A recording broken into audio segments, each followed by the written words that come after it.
The 04 Plus Grand Prix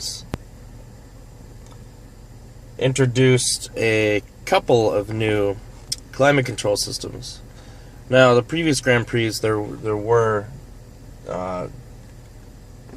similar climate control systems, but this was slightly upgraded to digital versions. And starting in 2005, this dual zone digital climate control system was added to the Grand Prix lineup.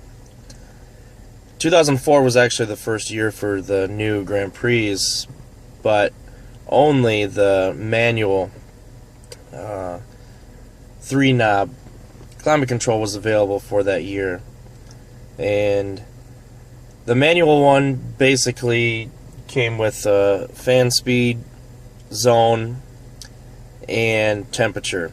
And if you had the heated leather seats, then there was a few buttons, as you can see here, same buttons for the heated leather seats.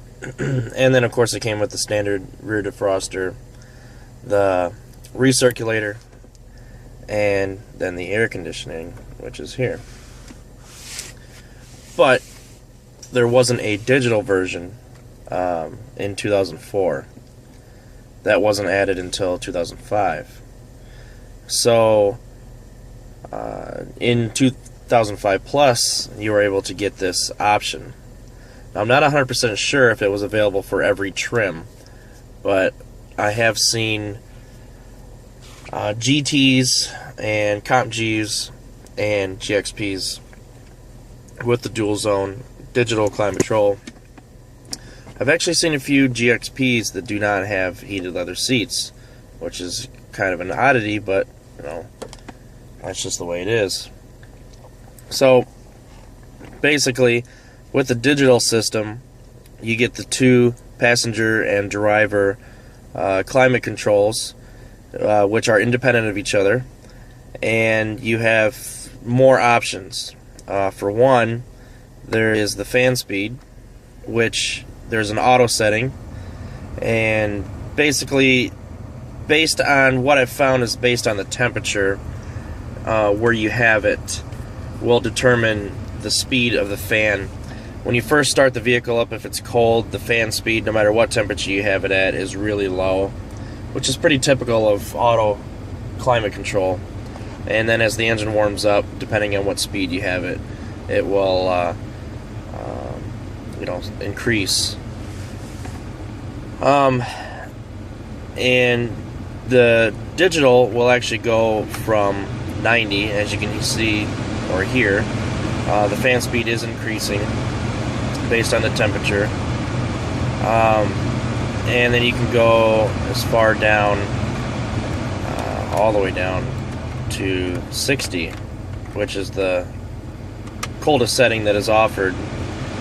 Now, of course, because it's far greater than 60 in here, the fan speed is increasing to try to get as much of the cooler air in as quick as possible. I typically have, for this winter, what I've found is 80 seems to be comfortable for me. Sometimes I'll set it just slightly lower. But then you have the actual zones for both the driver and the passenger. These are not independent of each other, so they are basically adjoined. And obviously you have the same settings that came on the manual control, the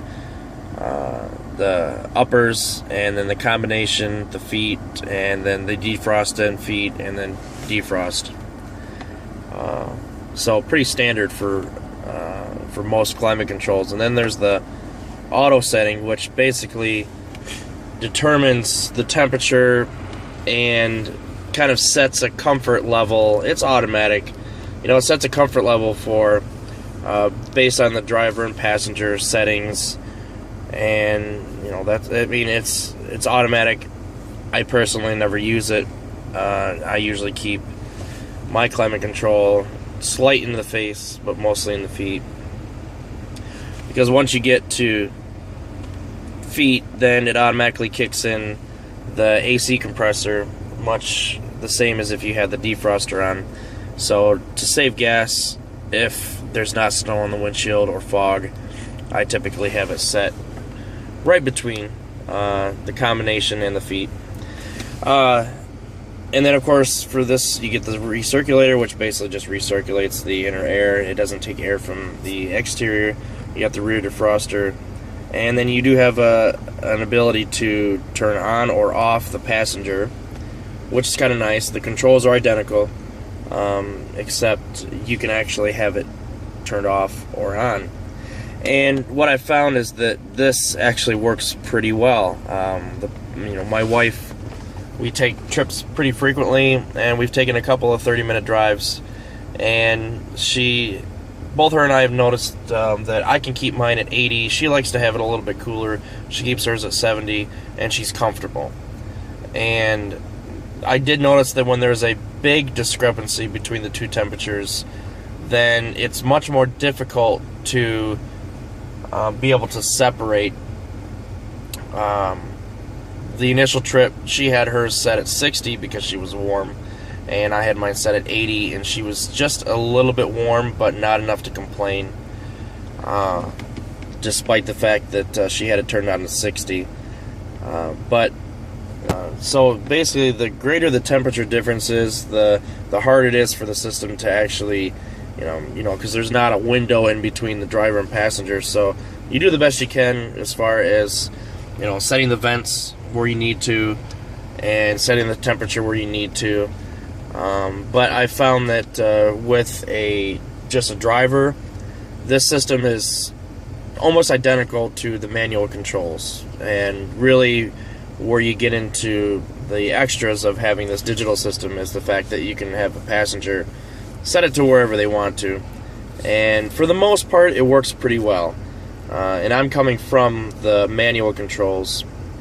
And for my GXP, I knew specifically that this was going to be a make or break deal, because for me, the updated climate controls are really, really nice. But to each their own. If you're by yourself, most of the time you're probably not going to care about any of this, because having the automatic mode really, it's a nice little tiny luxury, but nothing more. So anyway, that's pretty much the lineup for the HVAC systems for the 04 Plus Grand Prix. Now, the 04 did not come with this dual zone climate control, but it did come in the 05 Plus.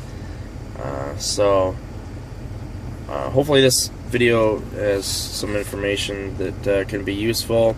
In my opinion, this is a nice upgrade, but it is for a single driver. It's not the make or break, but it is a nice little luxury to have over the manual controls. So if you're considering a Grand Prix and yours has the manual controls, unless you have a passenger all the time that is always picky about the temperature, always setting it no matter what you've got it at, then this is a nice feature to have. But if your passenger is like you, or not as picky, or you're always by yourself, then having the manual controls would suit just fine. It really would. So hopefully that gives you some more information.